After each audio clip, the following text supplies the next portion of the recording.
Hi, I'm Asriel. For 27 years, I believed I had the perfect family, a successful career as a financial advisor, a beautiful home in the suburbs, a wife who supported me through everything, and a daughter who made me prouder than words could express. That was until 3 months before my daughter Eliza's wedding, when everything I thought I knew came crashing down around me. Honey, I'm heading out for brunch with Marianne. We're finalizing the centerpiece arrangements. My wife Vanessa called out, grabbing her purse from the kitchen counter. I looked up from my laptop. Again? Didn't you just meet with her on Tuesday? Wedding planning is complicated, you know how important this is to Eliza, she replied, not quite meeting my eyes. I won't be long. I nodded, returning to my spreadsheets. Give Marianne my best. This had become our routine over the past few months. Vanessa disappearing for hours at a time, always with the perfect excuse, wedding planning. It made sense, of course. Our only daughter was getting married in 3 months. Later that afternoon, my phone rang. It was Marcus, my best friend since college. Hey, got a minute? For you, always. What's up? His voice lowered. Look, I don't know how to say this, but I saw Vanessa today. At Marianne's, right? They're working on wedding stuff. No, man, at the Harborview Hotel. She was with someone. A man. My stomach dropped. What are you talking about? She's with Marianne planning the wedding. I'm sorry, I wouldn't be calling if I wasn't certain. They were intimate, holding hands across the table, kissing. I took a picture because I knew you wouldn't believe me. My phone buzzed with an incoming message. The photo showed Vanessa in a corner booth with a man I'd never seen before, their hands entwined on the table. Who is he? I asked, my voice hollow. I don't know, but they looked comfortable together, like this wasn't the first time. I sat in silence, staring at the photo. You still there? Yeah, I'm here. Thanks for telling me. What are you going to do? I took a deep breath. I don't know yet, but I need to find out more before I confront her. Want me to come over? No, I need some time to think. I'll call you later. After hanging up, I sat motionless, staring at the photo until the screen went black. The front door opened, and Vanessa walked in, humming to herself. The flowers are going to be perfect, she announced cheerfully. Marianne found this amazing florist who is he? I interrupted. Her smile faltered. Who's who? I held up my phone, showing her the photo. The man you were with at the Harborview. And don't tell me it was Marianne. The color drained from her face. Asriel, I can explain. How long? She sank into a chair across from me. 6 months. His name is Daniel. He's a client at the law firm. 6 months, I repeated, the words bitter on my tongue. While we were planning our daughter's wedding. It just happened, I wasn't looking for this. Don't, I held up my hand. Don't give me that "it just happened" line. Affairs don't just happen. You made choices, every single time. Tears welled in her eyes. I'm so sorry. I never meant to hurt you. Well, you did, I replied, standing up. I'm going to stay at Marcus's tonight. I need to clear my head. As I packed a bag, my phone rang again. It was Eliza. Dad, guess what? I just finalized the guest list for the wedding. All 300 names. My heart sank further. How could I tell my daughter in the midst of her wedding planning that her mother had been cheating on me? That's great, sweetie, I managed.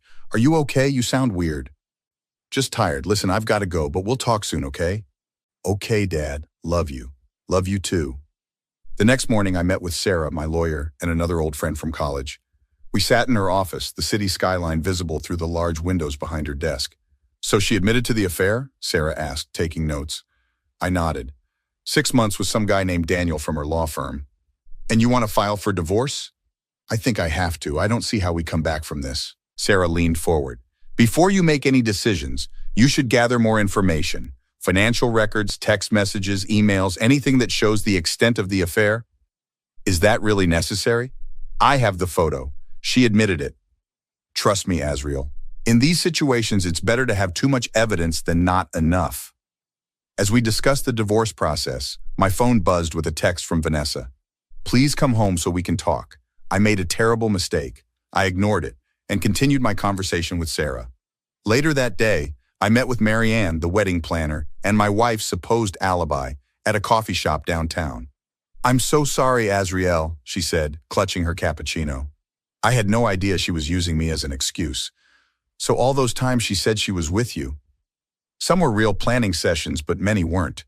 I assumed she was running other wedding errands. Did you ever meet this Daniel guy? Marianne shifted uncomfortably. Once, at a venue walkthrough, I straightened up. He was at a venue walkthrough for my daughter's wedding? Vanessa introduced him as a colleague who had connections at the venue. I thought nothing of it at the time. My blood boiled. So he's been involved in the wedding planning? My daughter's wedding? I'm sorry, Az. I would have told you if I'd known. That evening, I finally returned home to find Vanessa waiting in the living room. Where have you been? She asked. I've been calling you all day. Getting my ducks in a row, I replied coldly. I met with Sarah today. Your lawyer friend? Azriel, don't you think we should talk before you do anything drastic? Like you talked to me before starting an affair? That's not fair. I laughed bitterly. Not fair? You know what's not fair? You bringing your lover to our daughter's wedding venue? Her eyes widened. Marianne told you. Did you think she wouldn't? Were you planning on inviting him to the wedding too? Vanessa looked away. It's complicated. Enlighten me. Daniel and we've gotten close. Eliza has met him several times. I felt like I'd been punched. You introduced our daughter to your affair partner?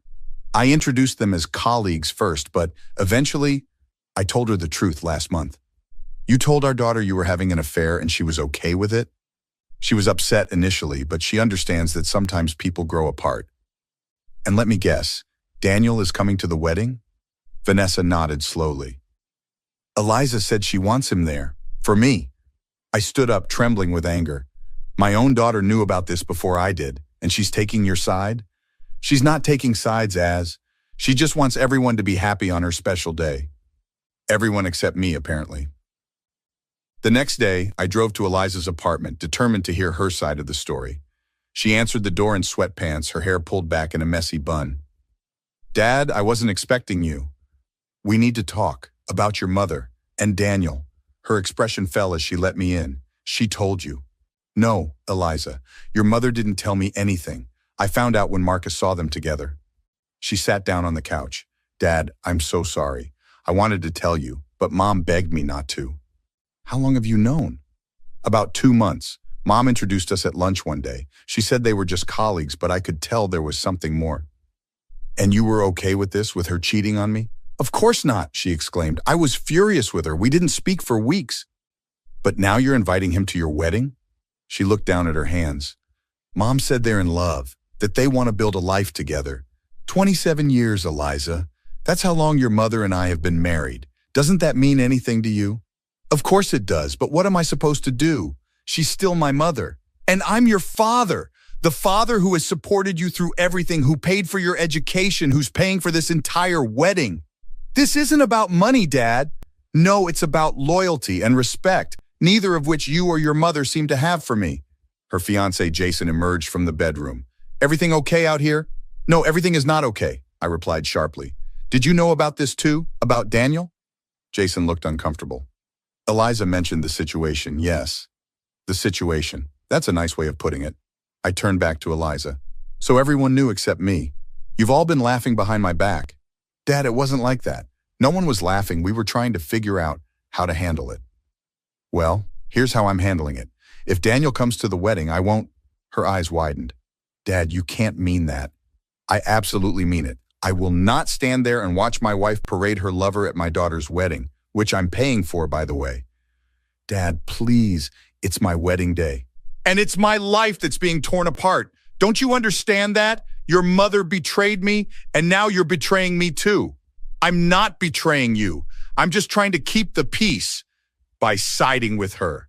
I'm not siding with anyone. I stood up. If Daniel is at that wedding, I won't be, and I won't be paying for it either. Dad, you can't do this to me. Watch me. The weeks leading up to the wedding were a blur of legal meetings and heated confrontations. Vanessa moved out of our house and in with Daniel. Eliza stopped returning my calls after I followed through on my promise to withdraw my financial support for the wedding. One afternoon, as I was boxing up Vanessa's remaining belongings, the doorbell rang. It was Eliza. Can we talk? She asked, her eyes red from crying. I let her in silently. We had to downsize the wedding, she said. Move it to a smaller venue. I'm sorry to hear that. No, you're not. This is exactly what you wanted. What I wanted was for my daughter to have my back. She sat down heavily.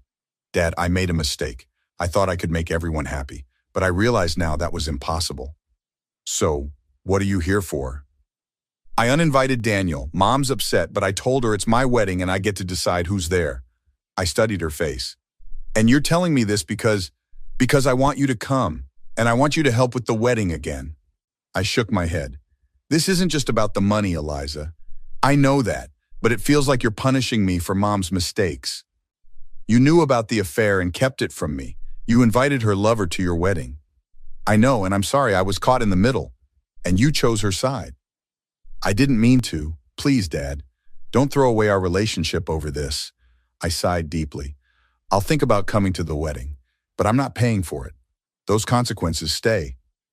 On the day of the wedding, I sat in the back row of the small chapel. Vanessa was in the front, alone. The ceremony was beautiful despite the scaled-down arrangements. Eliza looked radiant, if a bit subdued. At the reception, Vanessa approached my table.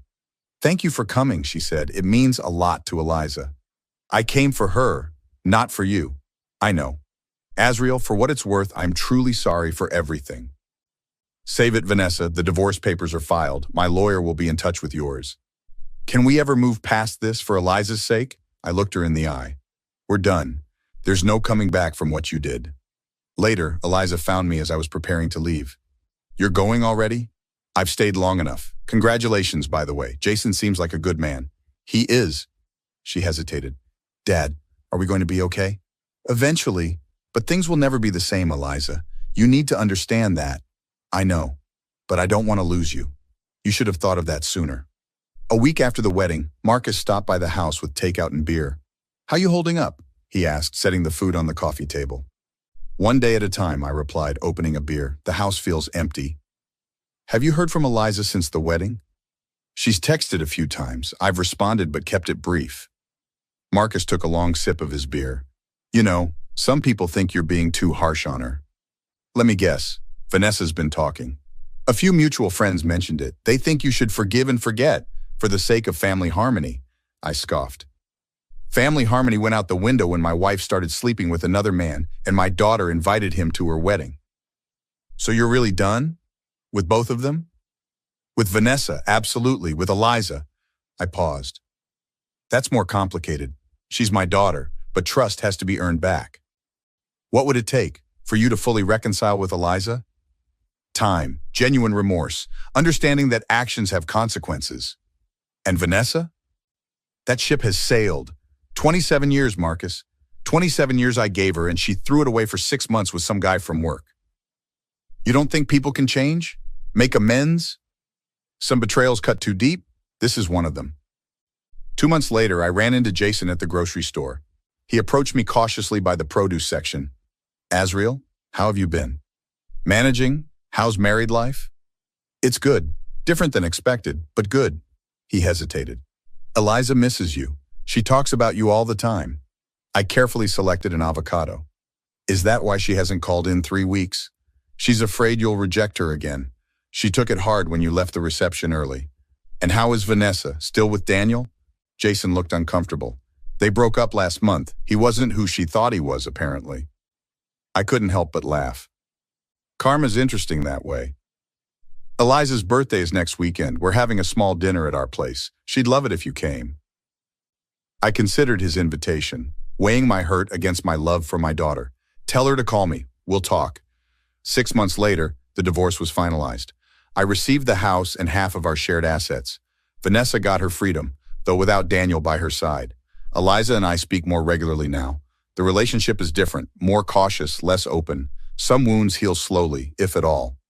As for Vanessa, I haven't spoken to her since the wedding. Was cutting ties extreme, perhaps? But betrayal from the 2 women I trusted most deserved an extreme response. Some might call it revenge. I call it self-respect. What would you have done in my shoes? Would you have forgiven, or would you have walked away? Let me know in the comments below.